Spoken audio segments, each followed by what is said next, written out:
Солиот их гээд киноны зэрмийн дүрд одоо чадан ядан тоглосон.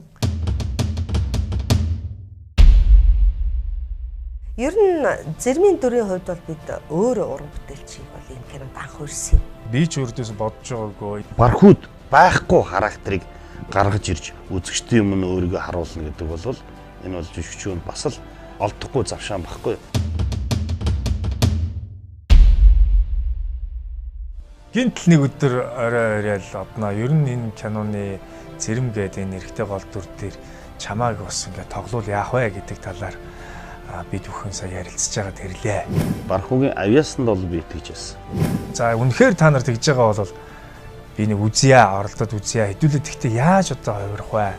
Яаж би одоо арай нэг өөр харагдах вэ гэдэг талаас нь бид нар дүрийн судалгаа хийж эхэлсэн.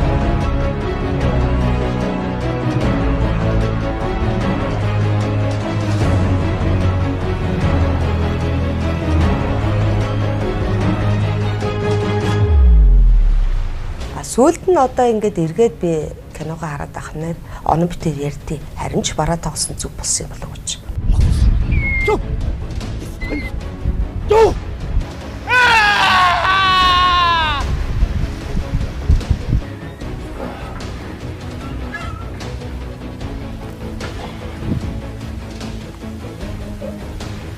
Миний дүр бол бас нэг хүүхд дуурахгүй. Ерөнхийдөө дотоод сэтгэлийг гаднах байдал, дүр төрх, харц тэр үйл хөдлөлөөрөө харуулж дотоод тийшээ одоо гаргана гэсэн ийм одоо онцлогтой дүр.